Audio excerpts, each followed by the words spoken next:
Se você perguntar para qualquer motorista se ele gosta de pagar pedágio, a resposta provavelmente vai ser não. Ninguém acorda feliz pensando, hoje eu vou gastar mais R$ 40 na estrada.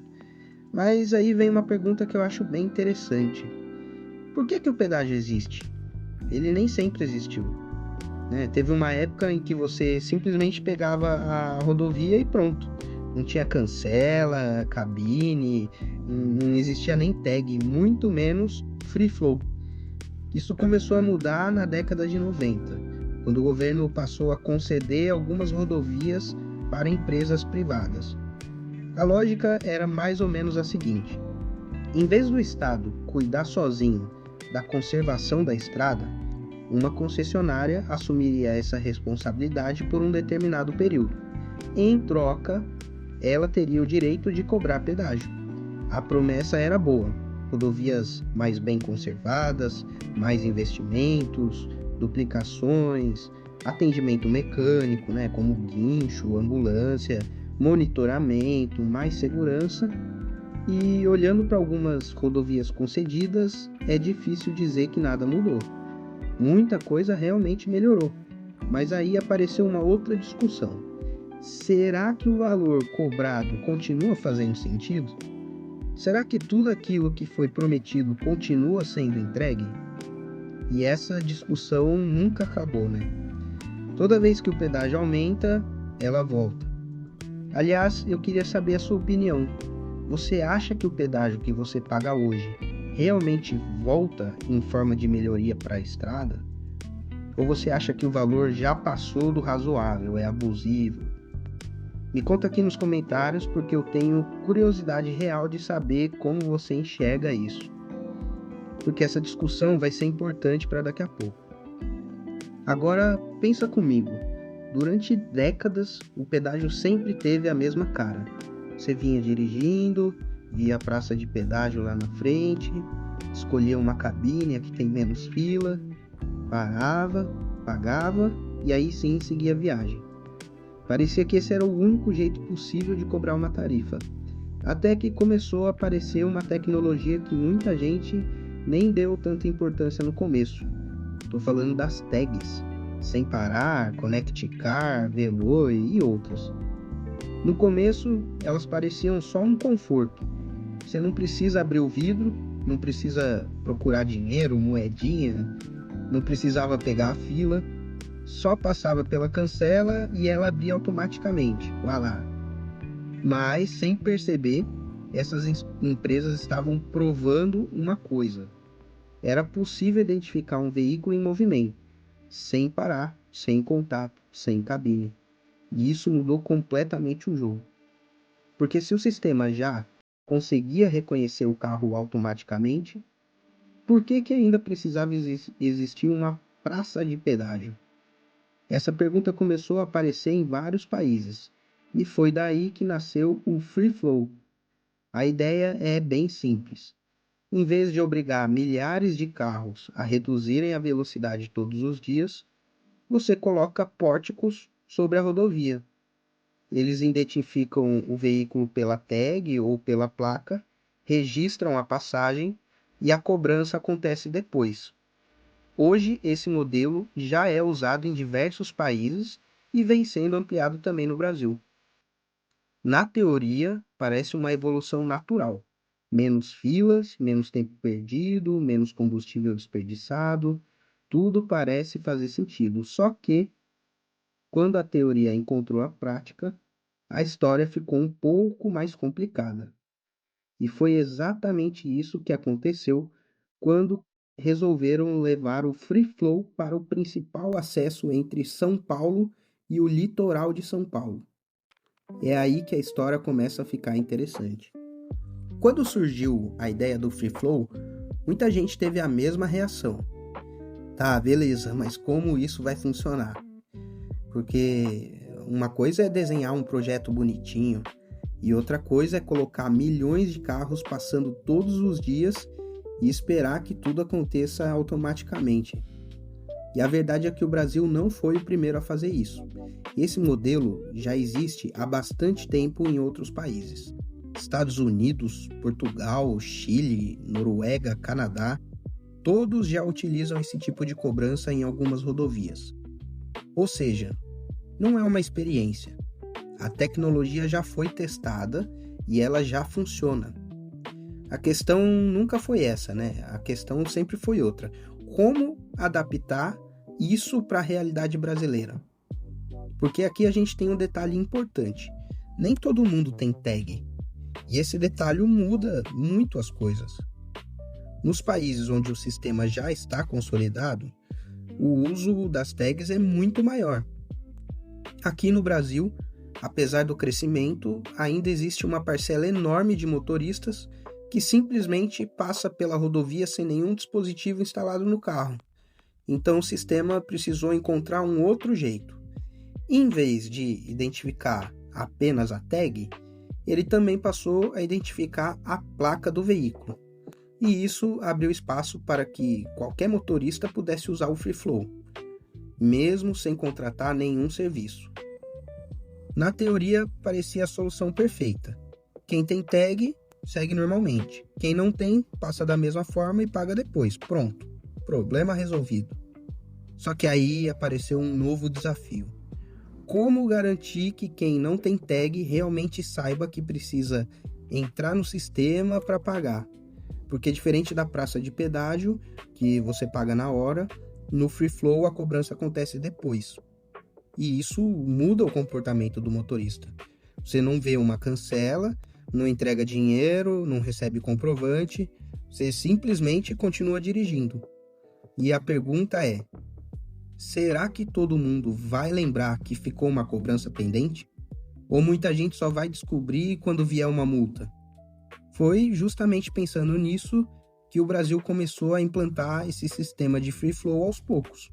Primeiro em algumas rodovias, observando como que os motoristas reagiriam, ajustando os processos, corrigindo os probleminhas, né? Antes de levar esse modelo para uma das rodovias mais importantes e movimentadas do Brasil, eles fizeram alguns testes. Se você mora em São Paulo ou costuma descer para o litoral, provavelmente você já passou pela Anchieta ou pela Imigrantes e sabe exatamente do que eu estou falando. Feriado prolongado, fim de ano, carnaval, qualquer data com muito movimento e quase sempre aquela mesma cena. Filas enormes chegando nas praças de pedágio. É justamente esse tipo de situação que o Free Flow promete resolver.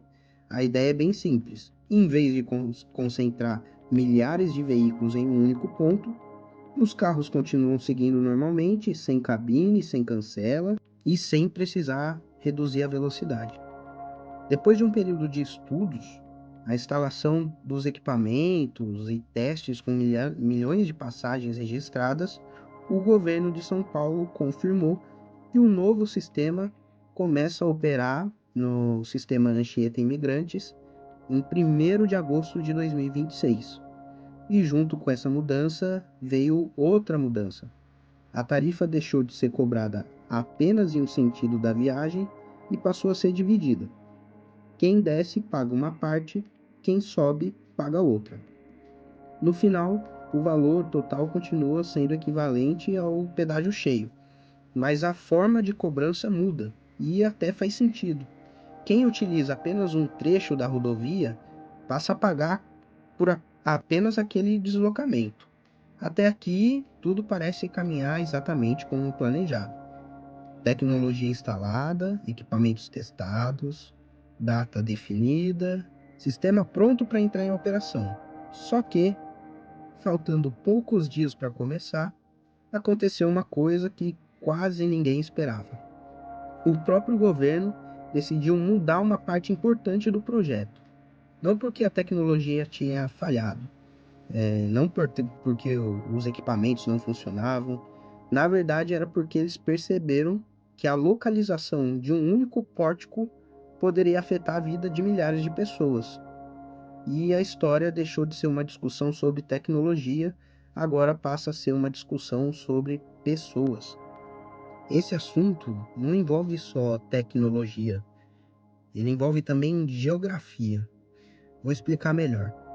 O projeto previa instalar um dos pórticos da rodovia dos imigrantes em um determinado ponto.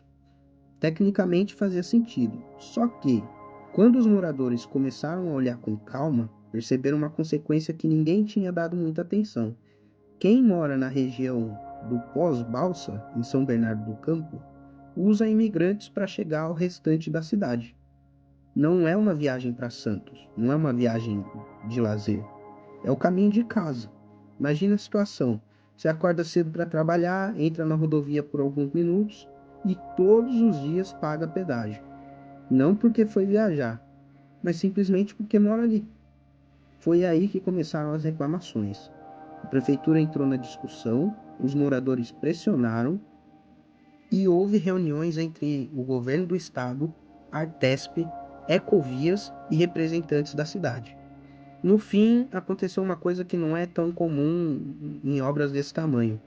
O projeto mudou.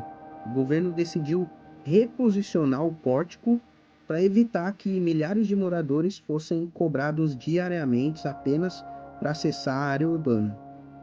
Enquanto essa mudança física não acontece, quem mora na região e se enquadra nas regras definidas pelo Estado terá direito à isenção mediante a cadastro. E eu achei isso interessante, porque mostra uma coisa: às vezes a tecnologia funciona perfeitamente. O problema não está na tecnologia, está na decisão de onde ela vai ser aplicada. Um pórtico pode estar funcionando exatamente como foi projetado, e, mesmo assim, produzir um resultado considerado injusto. Isso vale para muita coisa. Nem sempre uma solução técnica é uma boa solução para quem vai viver com ela todos os dias. Depois desse recuo, muita gente ficou na dúvida. Tá, beleza, afinal de contas, vai ter free flow ou não? A resposta é vai. O projeto continua e a mudança não foi abandonar esse sistema. Foi apenas ajustar a forma como ele vai ser implantado. Ou seja, a ideia continua exatamente a mesma: eliminar as praças de pedágio, permitir que os veículos passem sem precisar parar, fazer a cobrança por meio da tag ou da leitura da placa. O que mudou foi um detalhe importante: a posição de um dos pórticos, porque o governo entendeu que, do jeito que estava, a cobrança acabaria atingindo pessoas que utilizam daquele trecho apenas como deslocamento local. Na prática, foi um ajuste de percurso. E, sinceramente, eu acho que esse episódio deixa uma lição. Quando a gente fala de tecnologia, normalmente imagina que ela resolve tudo. Mas não existe tecnologia que resolve um projeto mal planejado. Você pode ter as melhores câmeras, os melhores sensores, o melhor sistema de leitura de placas. Se o equipamento estiver no lugar errado, o problema continua existindo. Talvez esse seja o maior aprendizado dessa história. O desafio nunca foi fazer o free flow funcionar. Isso ele já provou que consegue. O desafio é fazer a tecnologia funcionar sem criar novos problemas para quem usa a rodovia. E, pelo menos nesse caso, o governo preferiu corrigir antes da operação começar. O que, na minha opinião, é muito melhor do que descobrir o erro depois que milhões de pessoas e veículos já tivessem passado por ali. Agora que a implantação está confirmada, a próxima dúvida é outra. Se eu passar por esse pedágio, como é que eu faço para pagar? E mais importante ainda, o que acontece se eu nem perceber que passei por ele? Agora vem a parte mais prática de toda essa história. Porque independente da sua opinião sobre o free flow, ele vai começar a funcionar. Então é melhor entender como vai funcionar na prática. Se o seu carro já tem tag como sem parar, connect car ou outra credenciada, você provavelmente não vai precisar fazer absolutamente nada. O sistema identifica a tag, registra a passagem e a cobrança acontece normalmente do mesmo jeito que já acontece hoje. Até aí, então, sem novidades. O problema é para quem não tem tag. Nesse caso, o pórtico fotografa a placa do veículo. A cobrança fica vinculada àquela placa. E aí entra uma responsabilidade que muita gente ainda nem sabe que vai ter. Você precisa entrar no sistema oficial e fazer o pagamento dentro do prazo estabelecido, sem deixar passar. Aí não é só uma simples tarifa de pedágio. Você pode responder por evasão de pedágio, que é uma infração de trânsito. Ou seja, não adianta dizer que não viu a cancela, porque não vai existir cancela. E acho que esse é justamente o ponto que vai pegar muita gente nos primeiros meses. A pessoa faz a viagem normalmente, chega em casa e esquece completamente. 30 dias depois, descobre que tinha uma cobrança pendente. Outra dúvida que muita gente fez quando essa notícia saiu foi: e se cobrarem uma passagem que eu não fiz? Essa preocupação faz sentido, afinal a cobrança acontece pela leitura da placa ou da tag. Se você perceber alguma cobrança que considera indevida, existe um procedimento para contestação pelos canais da concessionária responsável pela rodovia. Por isso também é importante acompanhar os lançamentos e guardar o histórico das viagens, principalmente nesse começo de operação. Falando especificamente da Anchieta e da Imigrantes, a cobrança ficará dividida entre os dois sentidos da viagem. Hoje, cada trecho terá uma tarifa própria, em vez de concentrar toda a cobrança em apenas um sentido, como acontecia antes. Então, se você utiliza a rodovia com frequência, vale acompanhar as atualizações das tarifas divulgadas pelas concessionárias e pelos canais oficiais, porque esses valores podem sofrer reajustes ao longo do tempo. No fim das contas, o maior desafio do Free Flow não é a tecnologia, é criar um novo hábito para quem dirige. Então, depois de tudo isso, talvez você esteja pensando: tá, então agora compensa todo mundo usar uma tag. Na verdade, não. O sistema foi justamente pensado para funcionar mesmo para quem não tem. Então, a pessoa continua usando a rodovia normalmente. A diferença é essa, que ela vai precisar lembrar de consultar e fazer o pagamento depois. Agora, se você usa bastante a estrada, viaja com frequência, ou, sei lá, simplesmente não quer correr o risco de esquecer, a tag acaba ficando muito mais prática sim. Ela registra automaticamente a passagem, você não precisa entrar em site, não precisa consultar a placa, então não precisa lembrar de pagar, né?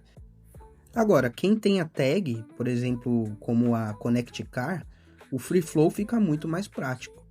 Inclusive, quem tem cartão Porto pode solicitar a tag vinculada ao cartão e utilizar esse sistema da rodovia.